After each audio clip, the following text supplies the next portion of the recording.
예, 오늘은 좀 짧게 1시간 더 해야 될 것 같은데 최선을 다해서 빨리 하겠습니다. 예, 12진주문은 영세에서 땅의 왕들과 만국 백성들이 자기 영광을 가지고 영광의 성에 들어가기 위한 분들도 되지만, 진주에 대해서는 뭐 전에 내가 여러 번 얘기했으니까 오늘은 그냥 생략하고 넘어가겠습니다.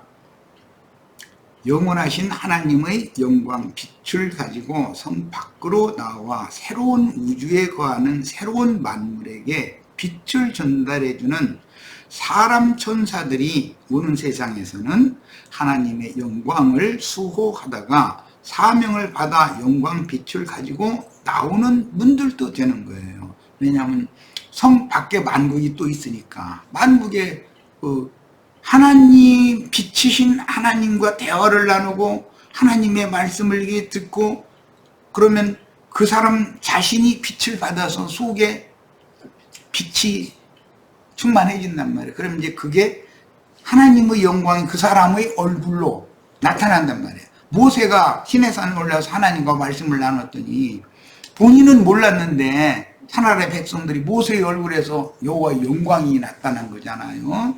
이걸로 다스린단 말이야, 오는 세상은. 그러니까 이게 성경 표현이라는 게 얼마나 사람이 말로 이게 설득하고 이해시킨다는 게 쉽지 않은 표현인가를 알 수 있잖아요.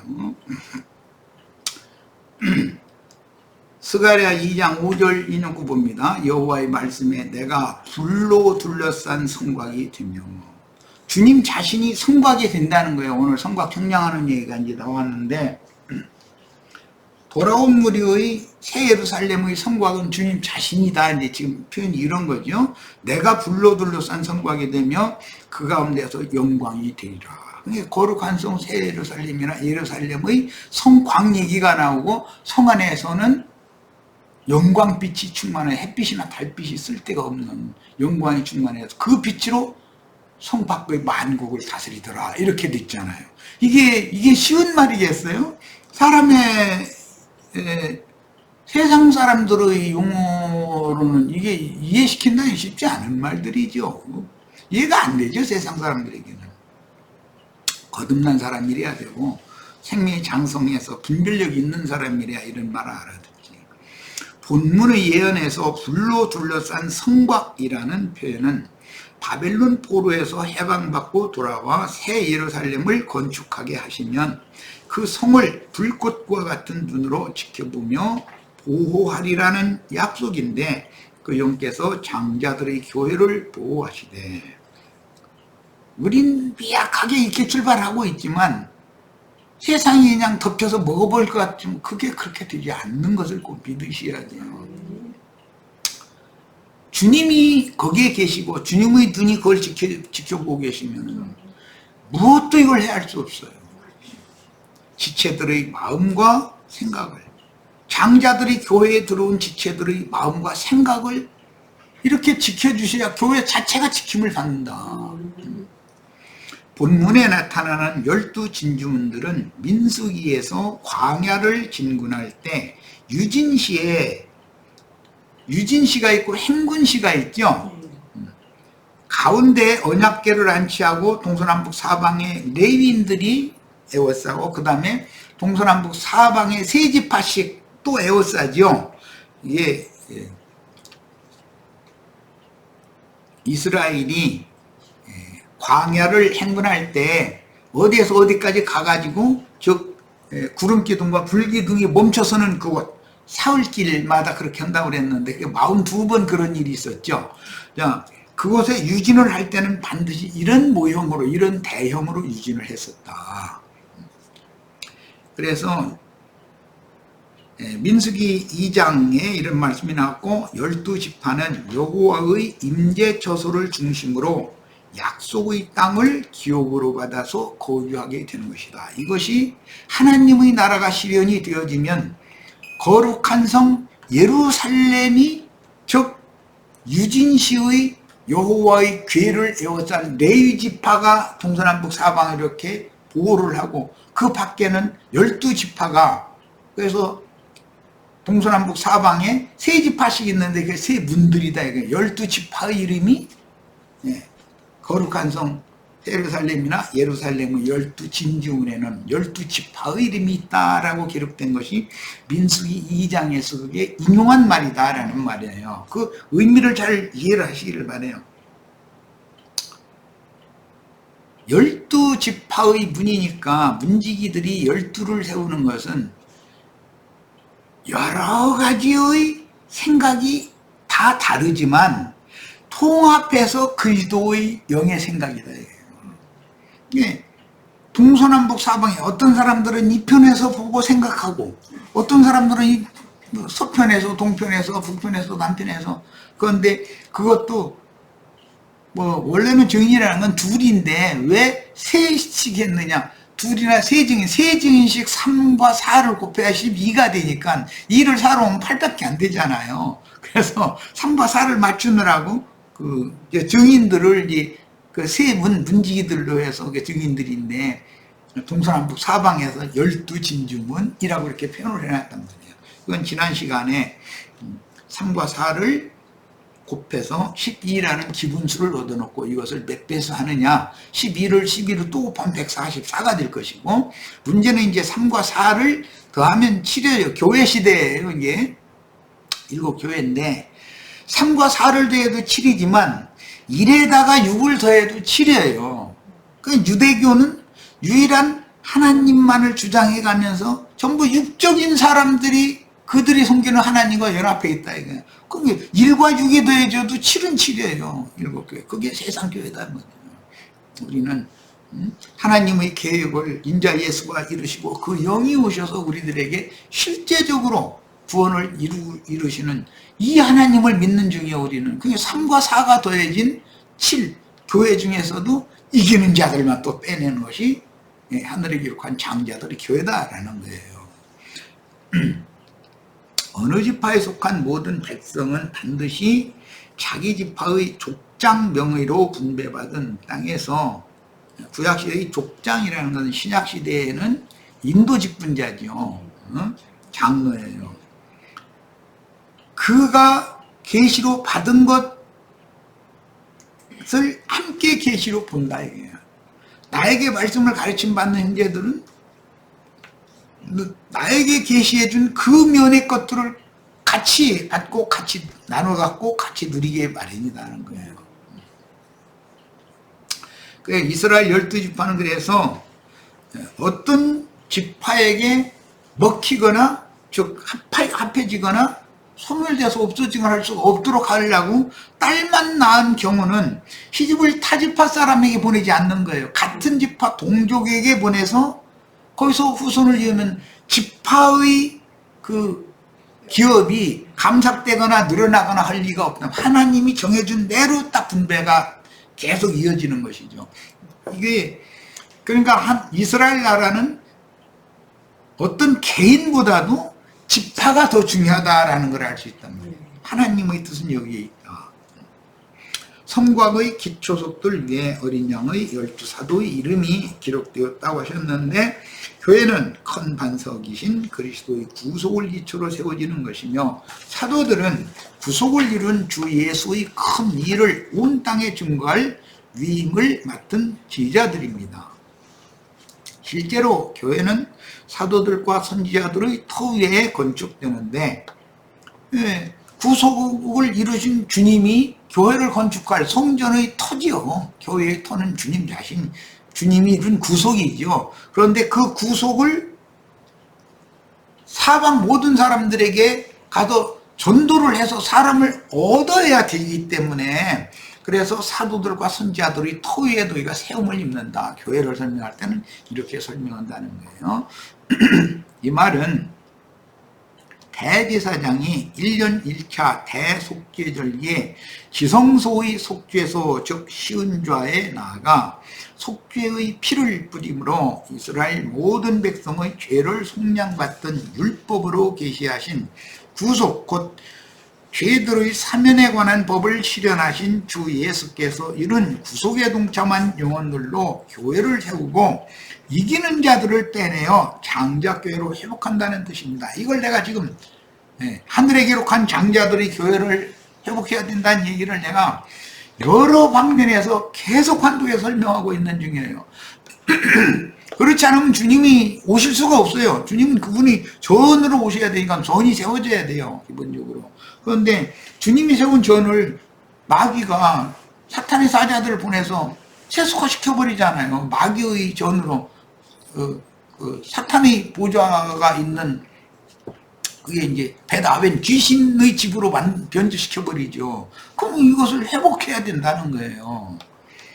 그러므로 주님께서 이미 이루신 구속 사실은 교회의 터가 되고 믿음으로 화합하여 구속에 동참한 영혼들은 건축 재료가 되며 복음을 맡은 자들은 건축자들이 되어 주님의 새 일을 동역하는 것입니다. 지혜로운 건축자들이 많이 나오셔야 돼요. 사람을 얻어서 건축 자재들을 잘 얻어서 잘 마름질하고 연마시키고 하나님의 형상이신 그리스도 형상과 모양으로 잘 다듬고 해서 그리스도의 몸을 세워야 된다 이거예요. 그럼 각자의 은사대로 자기 직임을 다 제자리에서 할 수 있게 만들어 놓는 거예요.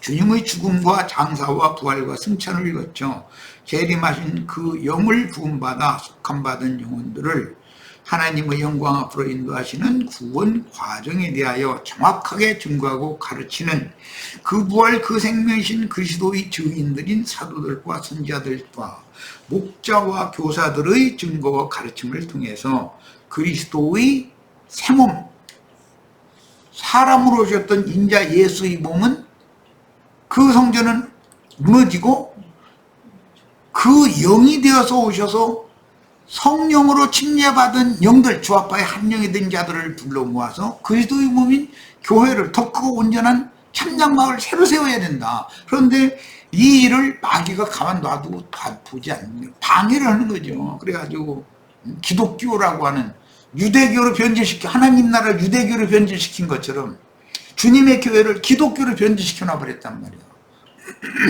침례 요한의 사역이 두 증인의 사역으로 확대되어지고 완성으로 나아가는 그런 사역이 있지 않으면 주님의 재림이라고 하는 것은 기독교가 주님 재림 창공에 구름 타고 온다 그 고개만 아프게 쳐다보고 있지만 그 말도 같지 않은 소리라는 거예요. 고린도전서 3장 10절로 11절 내게 주신 하나님 은혜를 따라 내가 지혜로운 건축자와 같이 토를 닦아둠에 다른 이가 그 위에 세우나 이제 쭉 말씀이 나가고 이 닦아둔 것 외에 능히 다른 터를 닦을 자가 없으니 이 터는 곧 예수 그리스도라. 교회의 터, 이게 하나님의 집의 집터를 닦는 이야기인데 다른 터를 닦으면 그 다른 터는 예수님의 비유에서는 주님이 닦는 터는 반석에 썼고 예수님의 비유에서 다른 터는 모래에 썼어요. 모래. 반석 위에 집을 짓는 지혜로운 자가 있고 모래 위에 집을 짓는 미련한 자가 있다 그랬어요.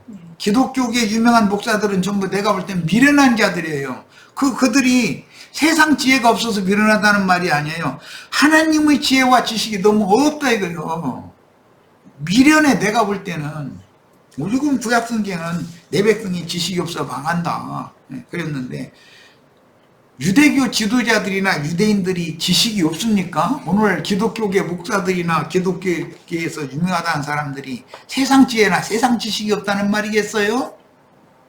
영적 지혜와 영적 지식이 없는 거예요. 그럼 못 알아들어 사람들. 이런 지금 계시록 21장 22장 여기 나가면 못 알아들으니까 내가 나중에 깨달으면 이 정도는 알아들어야 되는데 했더니 영 못 알아서 이거는 말씀이 딱 깨달아지기를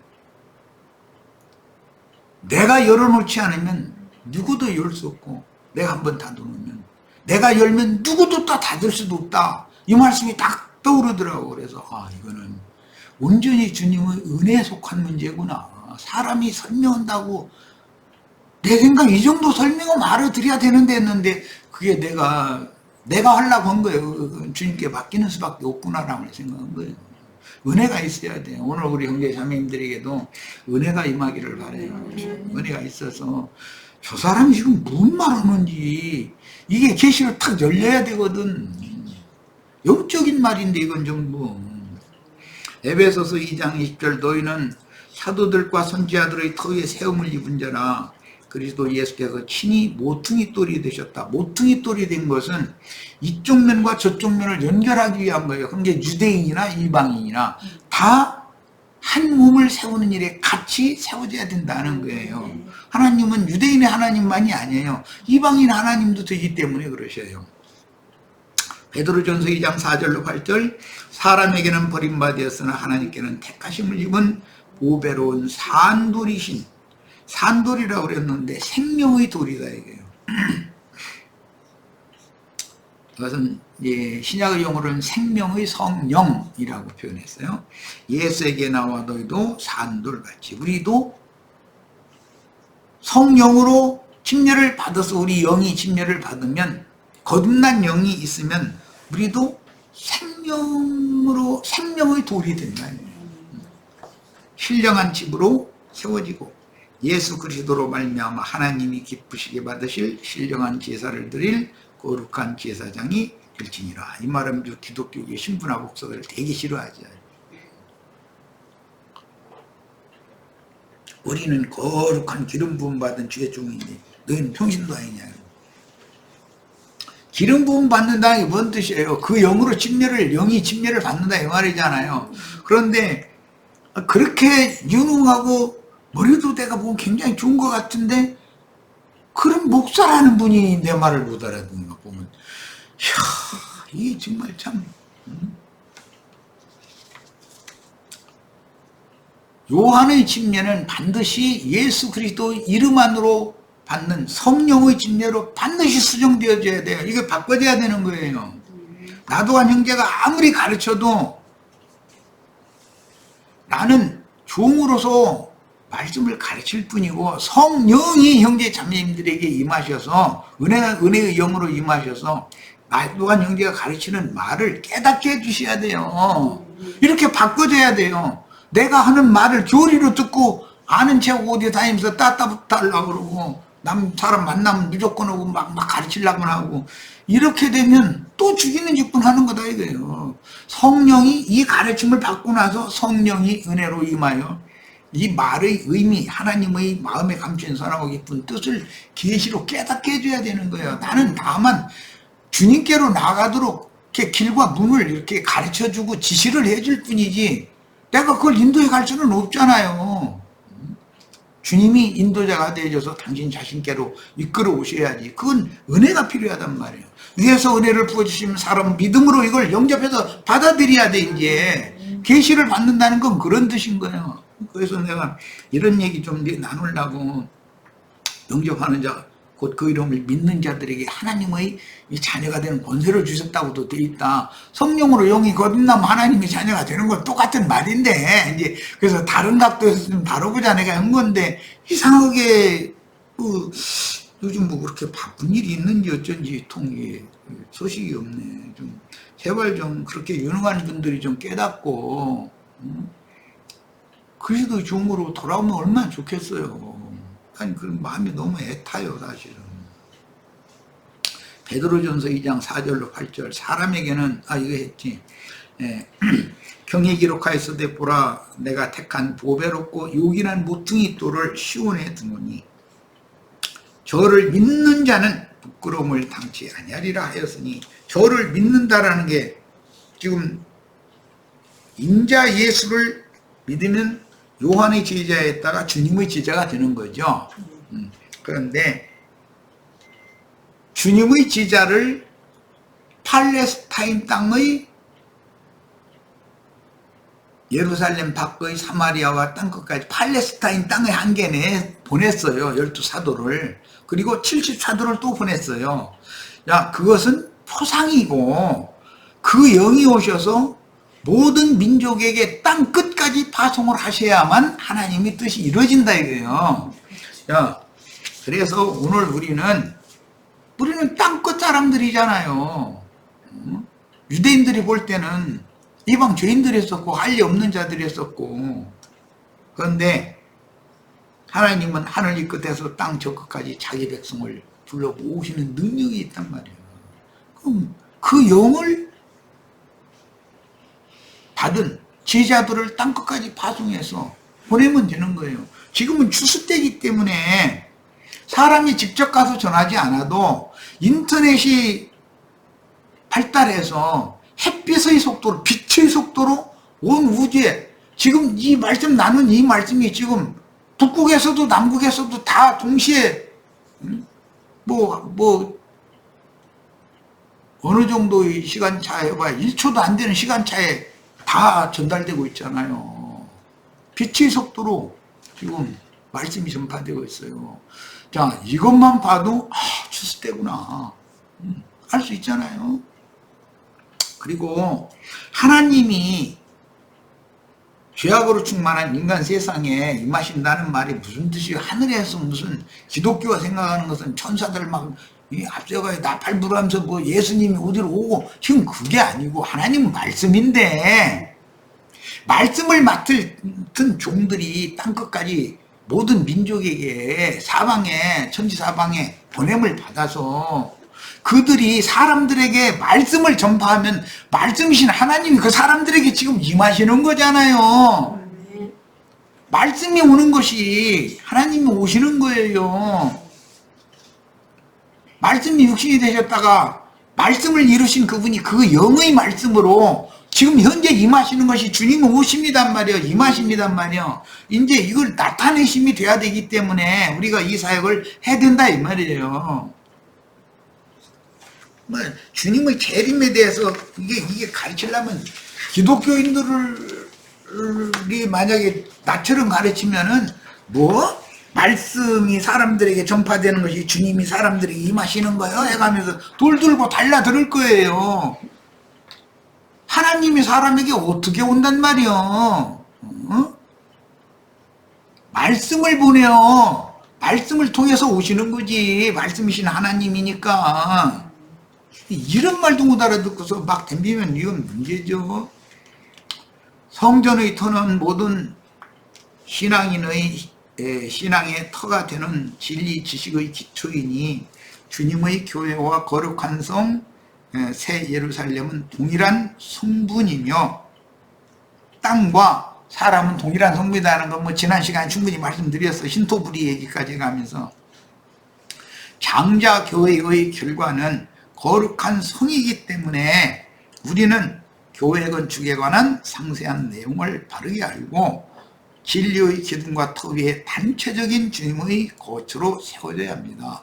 그래야만 신랑이 기름을 준비한 처녀만 데려가신다는 거예요. 데려간다는 것은 육신적으로는 죽어서 거룩한 성 새 예루살렘 어린 양의 신부가 된다. 하나님은 어린 양은 영이 되셨잖아요. 지금 영이시잖아요. 영적 신부를 취하지 영이 육을 취할 일은 없잖아요. 영이 육신 안으로 임하는 것, 육체로 임하는 것은 이 시대, 교회 시대에만 있는 거예요. 그러나 완전히 우린 시집을 가야 된단 말이에요. 계시록 21장 15절 이제 내게 말하는 자, 이제 그 천사인데 내게 말하는 자가 그 성과 그 문들과 성곽을 3단계 청량을 지금 하는 거예요. 청량하려고 금갈대를 가졌더라. 그래서 금이라는 흰성을 말하는 거, 갈대라는 건 잣대를 말해 자를 말하는 거예요. 캐논이라고 그러는데 이건 자를 말하는 거예요. 자, 그 성의 한계를 결정하는 것은 성곽이다. 성곽의 동서남북 사방의 성곽의 그 한계는 뭘 말하느냐? 그리스도의 높이, 넓이, 길이, 그분의 깊이, 사방 모든 것의 분량을 말한다. 자, 그리스도의 분량에 이르도록 장성한 자로 자란 자들이 모여서 거룩한 성 새 예루살렘이 되는 거니까 형제 자매님들 각자가 금갈대 청량을 다 통과를 해서 금갈대로 계속 통과된 사람들의 충만한 수 14만 4천이라고 되어 있는데 그 수가 그 안에 딱 들어가면은 그 거룩한 성의 성곽의 그 한계가 딱 정해진다 이런 말이에요. 그 말은 그 안에 들어갈 자의 수가 정해져 있다는 뜻이고, 아무나 들어가는 것이 아니라 금갈대 차로 측량을 했을 때 다 통과된 사람만 들어간다라는 말이란 말이야. 이런 말에 대해서 이해가 꼭, 이건 영적 계시가 필요해. 이건 사람의 말로 어떻게 더 이상 쉽게 설명하기가 어려워요. 우리 형제 자매님들은 모두 개인적으로 그리스도의 형상과 모양이 이루어져야 돼요. 그러려면 각자 사람의 분량과 분수가 그분의 높이와 길이와 깊이와 넓이와 모든 면에서 그분과 똑같이 점도 없고 흠도 없이 주름 잡힌 것도 없이 반듯하게 다 이렇게 해서 분량이 온전케 되어져야 된다. 세상에서도 어떤 준비되지 않은 어떤 사람이 한 나라의 대통령이 되고 그럼 벌써 분량이 금방 드러나잖아요. 그 인간의 분량이. 하는 짓 보면 금방 알 수 있잖아요. 쫌쟁이처럼 뭐 무슨 하고 다니면 아이고 나만 뜬거든 저런 사람 무슨 대통령 온다 전에 이한무게 대통령 올 때 차라리 나를 청와대에 앉혀. 내가 이제 그런 예배 보낸 적이 있는데 나를 앉혀줄 리도 없지만 내가 하면 그보다는 낫게 할 거라고 난 속으로 그랬기 때문에 생각했기 때문에 그래요. 그런데 참 분량이 안 되는 사람이 감당을 못하는 사람이 그 자리에 앉으면 되냔 말이에요. 삼성 회장실에 아무나 앉으면 되겠어요? 나 같은 사람 삼성 회장실에다 데려다 놓으면은 삼성이라는 세계적인 회사가 몇 종 가둔 것도 쫄딱 망해버려. 나 같은 사람만 그 회장실에 앉혀놓으면 머리가 뭐 돌아가야 말이지. 뭘 어떻게 구상해서 이 회사를 어떻게 해서 개선하고 또 여기다가 땅을 좀 사가지고 여기다가 어떤 큰 회사를 이렇게 해가지고 사람들을 어떻게 인건비를 조금 덜 줘가면서도 뽑을 수 있는 사람 뽑아가지고 기술자들 양성해서 이거 해서 전 세계적으로 히트 칠 수 있는 상품 만들어서 말이야. 우리 외에는 아무도 못 만드는 상품 만들어 팔까 뭐 이런 걸 구상해야 되는데 나는 그쪽으로 머리가 돌아가더라네. 그러니까 우리 아이들 기를 때 오죽하면 손수레 끌고 다니면서 아이고 정말 지금 생각하면 인생 사는 법을 내가 너무 몰랐던 거예요.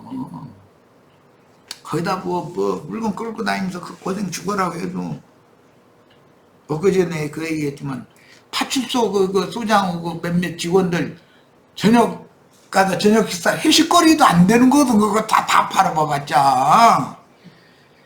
그런데 그렇게 세상 사는 어떤 머리를 안 주시는데 어떻게 할 거예요? 이게 그쪽으로 안 열리는데. 그러니까 뭐 마누라고 자식만 고생시킨 거지 뭐.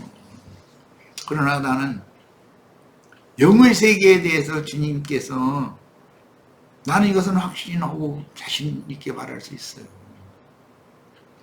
이쪽으로는 열어놓으셨다. 누가 나를 잡아다 죽이기 전에는 나에게 계시해 주신 거 나는 죽는 날까지 이거 얘기할 거예요. 어차피. 예, 하나님은 세상 쪽으로도 열어주시고 영적으로 하늘 쪽으로도 열어주시고 이렇게는 않더만 내가 그걸 알았어.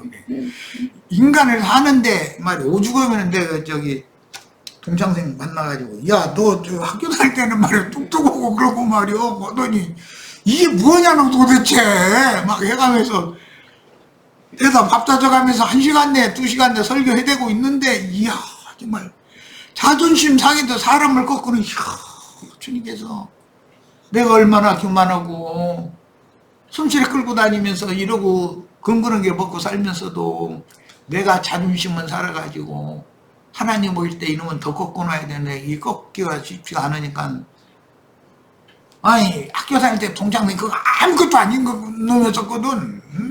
응? 내가 하라는 대로 딱딱 따라야 되고 나는 선생님 지시만 받으면 하고 그러던 입장이었는데 이게 확 바꿔줘가지고서는 그러고 만났는데 사람 주고 그러고서는 이제 가야 되겠다 하더니 딱 내더니 쉬지도 않고서 딱 해서 딱 던지고 가는데 받았자니 그러고 안 받자니 그러고 이야 정말 그래서 내가 전능자는 사람 교만한 인간 꺾어놓는데 다 계획이 있고 그분 앞에는 무릎을 꿇지 않을 수 없구나. 내가 그거 받고 거기서 뻘떡 일어나지 못하고 잘 가라 그러고 앉아서 얼마나 울었어. 그 식당 아주머니가 아니 왜 그냥 안 가시고 그리고 심란하게 해가지고 이러고 있냐고. 난 일어날 기운도 없었어요. 그 정신이 하나도 없었어. 그냥 발을 디딜라 보니까 뭐 완전히 술이 만취돼가지고 하늘이 됐다 땅이 됐다 막 이러는 거예요. 갑자기 이게 막 이상해져가지고 나 좀 진정하고 조금 있다가 조금 쉬었다 갈 거라고 이제 난 이런 것도 경험해봤어요. 근데 그래서 내가 전능자의 손에 한번 걸리면 세상 없는 놈도 꺾어지게 돼 있고 무릎 탁 꿇고 눈물 흘리면서 당신이 나의 주님이요 나의 하나님이라고 내 당신 앞에 거슬리는 말이나 행동이나 생각을 이제 일체 조심하겠다고 다짐하고 그래도 소용은 없지만 결국은 그렇게 하게 만드는 하나님이었을 알았어요. 내일 아침 동쪽에서 해가 안 뜨고 서쪽에서 해가 반대로 떠올라오는 것보다 더 큰 일을 내가 그렇게 경험을 했어요. 그래서 나중에 그 다음에 성경은 이미 알고 있었는데 야곱이 야복나루를 건널 때 저는 다리로 건넜고 해가 떠올랐더라 라는 말을 딱 깨달아지는 거예요. 이게 치료하는 광선을 보내신다고 그러는데 이렇게 보내시는구나. 이 하나님 앞에 누가 감히 맞설 수 있겠냐. 이게 그냥 너무 절실하게 깨달아졌었어요. 그러니까 우준에서 말씀 못 깨달으면 하나님은 깨닫게 하는 방법이 다 있으니까 뭐 개인 체험까지 곁들여서 좀 그렇습니다만은 하나님의 손에 빠져들어가는 것을 두려워하는 법을 배워야 돼. 사실은 한 번씩 하나님의 손맛을 한번 보면 하나님의 전능자의 손맛이 어떤가를 좀 세상 말로 그 매운맛을 좀 봐야 돼. 그러면 사람 바꿔지게 돼 있어요. 세상 없는 놈도 딱 꺾어뜨리는 방법이 있어. 사울도 바울 만들어버리는데 뭐 말할 것도 없이 나 같은 거 이건 아무것도 아닌 거 꺾어놓는 건 일도 아니지 뭐. 그 천사가 금갈대 자로 상징된 금홀이라는 건 왕권을 상징하는 거예요. 사실은 그게 청량을 했다라는 것은 오는 새 세상에서 그리스도로 더불어 제사장이 되어 왕노로 할 수 있는지를 검증한다 이 말이에요. 자, 오늘 이런 말씀이 내가 내 개인 체험을 얘기해서 좀 사실은 좀 그렇지만은 우리 형제 자매님들에게도 나름으로 나처럼 그렇게 해서 된통 당하지 말고 순종을 잘하면 그렇게 되게 다스리시지를 않죠. 불순종하니까 그렇게 다스린 거지. 그래서 다 영육간에 주님께 많은 것들을 공급받아서 정말로 부유한 지체들이 되시기를 바랍니다. 그 다음에 그리스도의 심판대에서 그 몸으로 행한 바를 인자로 세상에 와서 나시린의 헌신으로 우리 신앙의 본이 되셨던 예수 그리스도의 인생이 금갈대 기준이다. 하나님의 척도다. 그 예수 그리스도의 인생을 본받은 게 사도들이었어요. 예수님은 너희는 나를 따르라 그랬고 사도들은 너희는 나를 따르라 또 우리를 본받으라 또 그랬어요. 다 우리 형제 자매들도 이런 하나님의 사람으로 다 충성되게 나신으로 쓰임받다가 주님께 자랑스럽게 데려가심을 받기 바랍니다. 이것은 내 간절한 소망이에요. 자, 금갈대 청량은 사람으로 세상에서 신앙생활을 하면서 많은 고난을 통해서 순종을 배우고 온전함을 이룬 결과 주와 그 그리스도의 왕국이 성취된 이후에 어떤 용도로 어디에서 자기 직분을 수행하며 공직하게 될 것을 결정하는 것입니다. 사람이 그 수준에 이르렀으면 거기에 맞는 자리를 적재적소를 하나님 나라에는 여러 직분이 필요하니까 딱 갖다 그 일을 하게 하시는 거예요. 이게 세상 나라도 그렇잖아요. 그러므로 참 나시린의 인생을 사심으로 충성과 순종의 본이 되신 예수 그리스도와 사도들과 증인들의 인생이 오늘날 우리 신앙의 표준이다. 표대를 이렇게 명확하게 잡으면, 오늘 우리가 세상에서 부자 되고 잘 먹고 잘 살고 이거에 표대를 맞추면 인생 망하는 거예요. 그거는요. 예수님의 인생, 사도들의 인생이 나의 인생의 표준, 표대가 딱 거기에 대해서 표준이 돼야 돼요. 그러니까 혹시 내가 원치 않는 어떤 상황이 와도 이상한 일 당하는 것처럼 그 두려워하거나 그럴 필요가 없어. 아, 이건 당연한 거다. 이렇게 여기는 굉장히 믿음이요. 이것은 이제 본문에서 사도 요한에게 말하는 천사는 하나님의 동일한 종으로서 요한보다 앞서 세상에 보내심을 받아 하늘 도성을 건축하는 직임을 맡아 행하던 선진들도 동일하게 하나님의 보내심을 받은 종인 천사를 통해서 계시를 받았듯이, 하나님은 그 사자를 보내서, 하나님이 직접 누구에게 개인적으로 찾아오는 건 아니잖아요. 사자에게 계시해 줬고 계시 받은 것을 가서 사자들이 또 가서 증언을 해줄 때 같이 그 빛을 받는 것이죠. 그래서 빛의 자녀들이 다 되는 거예요. 그래서 빛의 자녀들만 모여진 것이 영광의 성이다 이거예요. 빛의 성인 거죠. 구약시대에 에스겔 선지자에게 임하였던 천사는 영원한 도성의 모든 제도와 식양을 보여줄 때 길이의 단위를 큐빗으로 말해주었는데, 한 큐빗은 장정의 편 8쿰째 한 뼘을 더한 길이었습니다. 그런데 계시록에서는 스타디온이라는 그 잣대 기준도, 길이 기준도 계시하고 있죠. 그러니까 스타디온은 이방인들의 사용하는 척도단 말이에요. 큐빗이라고 하는 건 히브리인들이나 유대인들이나 사용하는 척도예요. 자, 이런 척도를 에스겔서에서 주로 많이 계시록이 인용되고 있어요. 그것은 에스겔서에 보면 바벨론에서 돌아온 무리가 새로 지을 새 성전에 대한 규격, 이런 것들이 다 계시되고 있잖아요. 척수가.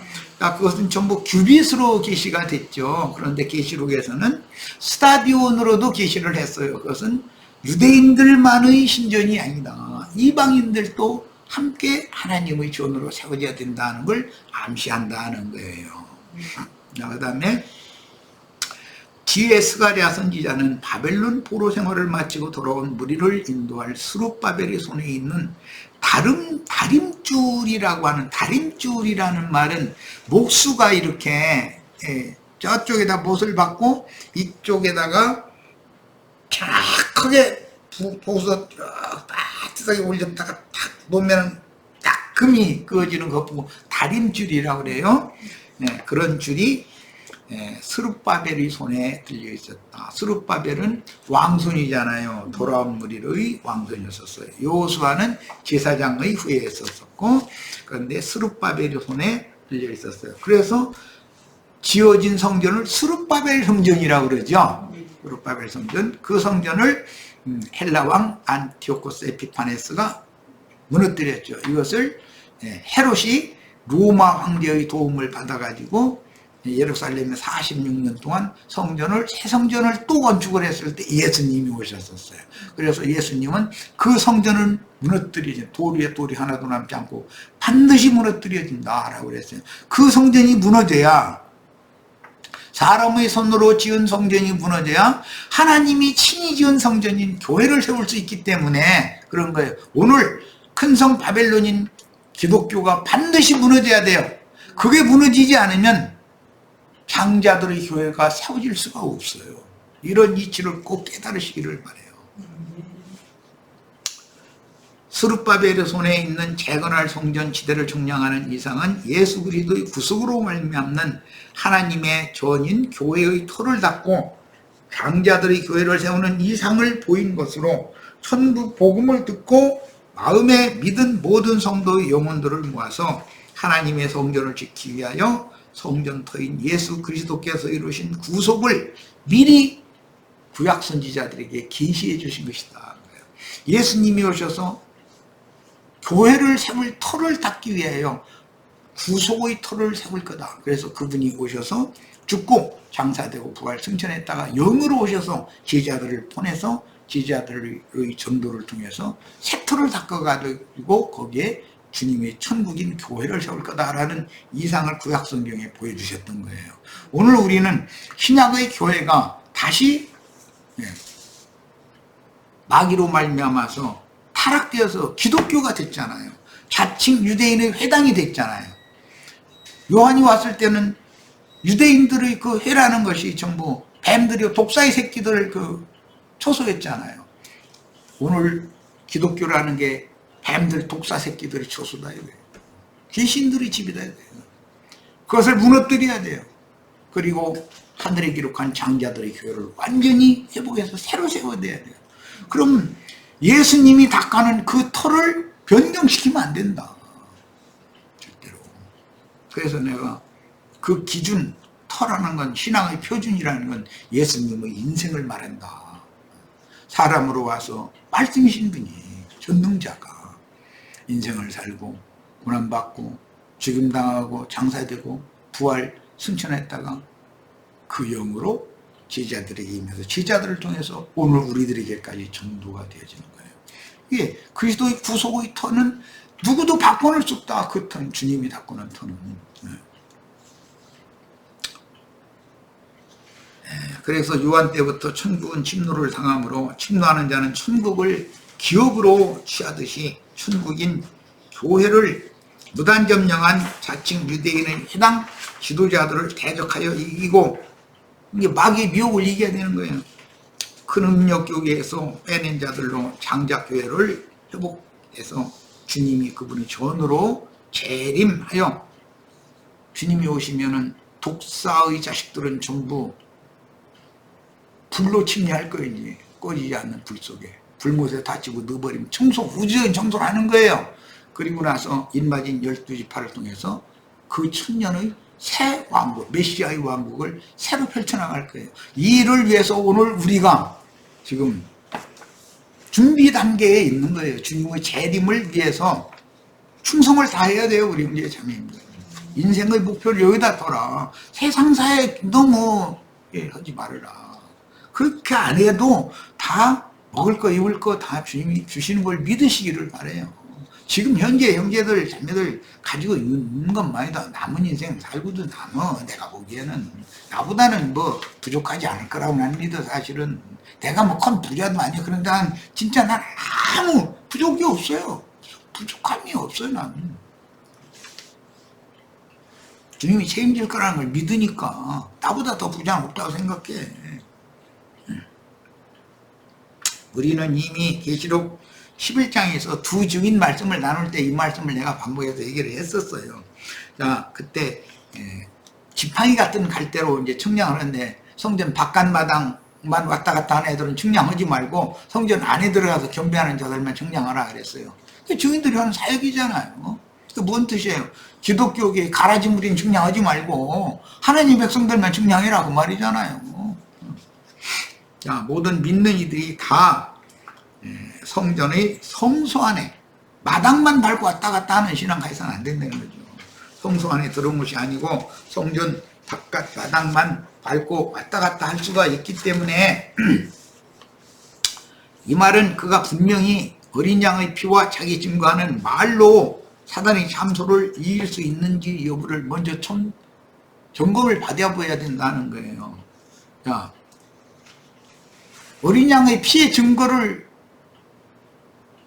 어린 양의 피가 아벨의 피보다 더 낮게 말하는 뿌린 피라고 그랬는데 하늘 성전에 뿌린 지성소에 뿌린 피라고 그래서 히브리서에 보면 그러면 거기에 대해서 한번 증거 좀 해봐라. 그러면 자신 있게 증거를 할 수 있어야 된다 이거예요. 아벨의 피는 땅에서 호소했지만 그리스도의 피는 하늘에서 호소한다. 그래서 아벨의 피보다 더 낮게 말하는 뿌린 피다. 너희가 그 앞에 이르렀지 않냐 이랬어요. 그러면 그 피 뿌림을 받았으면 당연히 증거를 해야죠. 내가 어떤 분에게 어떻게 영이 거듭났네. 그거 좀 증거 좀 해봐라. 그랬더니 그 이제 이런저런 얘기해서 내가 거기에 답변을 더 이상 해서는 짬나겠다 싶어서 아무튼 않고 그냥 넘어가고 말았는데, 그래가지고는 당신 불합격? 그러면 뭐냐 말이야 그게. 내가 말한 것은 당신의 심령에, 당신의 신앙 양심에 그리스도의 핏뿌림이, 성령의 핏뿌림이, 생명의 말씀이 당신의 신앙 양심에 임해가지고 당신의 신앙 양심이 얼마나 정결케 되어지고 깨끗게 되어졌는지 그것 좀 증거해봐라. 난 사실 그 얘기를 한 건데 무슨 뭐 엉뚱한 소리 나고 앉아고 이러면 뭐 나름대로 체험이 그렇다는데 누가 또 딴 얘기를 뭐 하면 기분 나쁘 안 되니까 말할 수는 없으나, 그렇게 증거해서는 안 돼요. 우리 형제 자매님들, 그리스도의 피가 하늘 성소에 뿌려졌고 그 피가 호소한단 말이에요. 지금 피는 생명이에요. 그리스도의 말씀이 곧 생명의 말씀인 거예요. 그리스도의 말씀은 영의 말씀이니까 영의 말씀이 핏뿌림 받은 내 신앙 양심에서 지금 증거를 해야 된단 말이에요. 넌 내 것이다. 그래서 양심상으로 죽었던 내가 청결케 씻어진 영을 거듭남으로 인해, 영이 거듭남으로 인해서 이제는 나도 영으로 하나님을 섬겨야 됐다. 예배하는 자는 다 영 안에서 진리로 예배하라고 그랬는데 이제 자네가 참 예배하는 것이 뭔지 안다. 이걸 얘기를 할 줄 알아야 되잖아요. 계시록 21장 16절, 그 성은 네모가 반듯하여 장광이 같으니라. 그 갈대로 그 성을 측량하니 12,000 스타디온이요. 스타디온 이야기는 이게 로마의 자를 말하는 거예요. 척도. 아까는 규빗 얘기가 있었고 이번에는 스타디온 이야기, 이건 이미 설명했어요. 자, 거룩한 성의 장, 길이, 광, 폭, 고, 높이가 동일한 지수이며 네모 반듯한 적 육면체로 만들어진 것은 지난 화요일날 이미 다 증거가 됐어요. 구약시대 성전은 지성소와 성소와 마당으로 구분이 됐죠. 이건 천연적인 사람을 상징한다. 저 아담을 상징한다. 그러나 이제 그 둘째 휘장이 위로부터 아래로 딱 찢어져서 성소와 지성소가 하나가 되어지면 네모 반듯하게 된다는 거예요. 이렇게 되려면 육적 자아라고 하는 마음을 막고 있는, 마음과 그 영 사이를 막고 있는, 성경을 안다고 자부하고 있는 교만성, 아집, 이런 것들이 하나님의 손에 의해서 찢어져야 된다 이거예요. 그것은 영적 할례를 받아야 된다 그 말과 같은 거예요. 그러면 남편이신 주님이 내 안으로 들어오실 수가 있어요. 세상적인 처녀를 하나님 좋아하시지 않아요. 아내가 되셔야 돼. 다 주님이 내 안에 들어오셔야지. 그래서 영적 할례를 다 행하셔야 돼요. 이 말도 알아들어야 돼. 그러니까 출애굽기 28장 15절 21절에서 대제사장의 에봇 위에 덧입는 판결 흉패의 형상과 같은데, 대제사장의 가슴에는 우림과 둠림이라는 두 보석을 넣는 판결 흉패를 붙인 에봇이라는 겉옷을 덧입는데, 판결 흉패는 네모가 반듯하게 만들어서 12보석을 3개씩 4줄로 달게 돼 있죠. 가슴에다가 금사슬로 이렇게 꿰서 하게 돼 있어요. 그리고 양 어깨에는 두 큰 보석에다가 이스라엘 12지파의 이름을 이렇게 새겨서 매게 돼 있어요. 이게 그리스도 멜기세덱 반차에 따른 영원한 대제사장이 되신 그리스도 양 어깨에는 구약의 모든 이기는 자들과 신약의 모든 이기는 자들이 이제 가슴에 다 있다. 그런 말이죠. 자, 진리의 영이 되어 또 다른 보혜사로 하나님 앞에서 밤낮 우리를 위해 간구하시며 중보하시는 영원한 성령께서 대제사장이 되어, 이건 멜기세덱 반차에 따른 대제사장이 되어야 되는 거예요. 아론 반차의 대제사장은 인자 예수였죠. 이게 인자 예수는, 그래서 대제사장은, 아론 반차 대제사장은 죽어야 되는 거잖아요. 네. 그런데 멜기세덱 반차의 대제사장은 시작도 없고 끝도 없고 죽음도 없는 분이에요. 자, 그 영으로 지금도 중보하시는 그분의 가슴에 들어있는 지혜로운 마음의 명철함과 사려 깊은 생각을 그 누가 헤아릴 수 있으며 그분의 온전한 품성과 인격의 높이와 그 분량을 누가 헤아릴 수 있겠는가. 그분이 우주를 어떻게 창조해서 어떻게 경영하겠다, 어느 위치에다 뭘 두고 어느 위치에다 뭘 두겠다, 이런 걸 다 그분이 아무것도 없는 때에서 이미 다 고안을 했다는 거예요. 그래서 예수 그리스도로 말미암아 우주가 있게 된 거예요. 그분을 위하여 창조되었고 그분을 위하여 경영된다. 그래서 그리스도는 만유시다, 이렇게 되어 있어요. 그게 골로새서 1장에서 3장 사이에 나오는 말씀을 지금 내 말씀드린 거예요.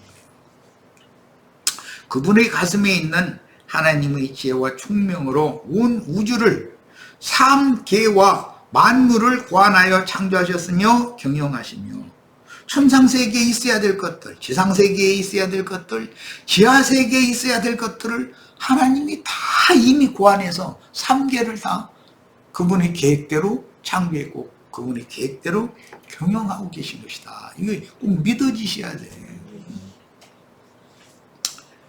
그 다음에 구원하실 자들로도 길고 긴 시간 가운데 그분의 계획에 따라서 거룩한 도성에 들어갈 신부 자격을 갖춘 성도들의 충만한 수를 채우는 사명을 님받은 종들과 함께 일하셨다.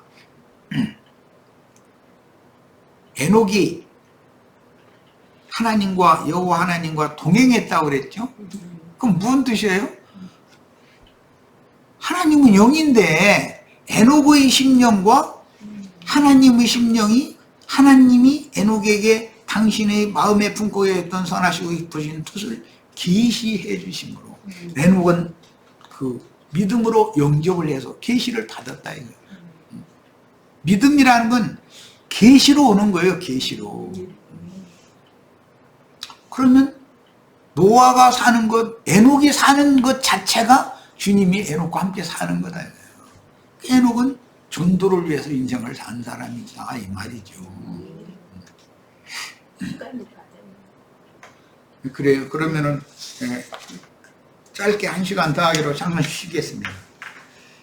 생각보다 오늘 시간이 길어질 것 같았어.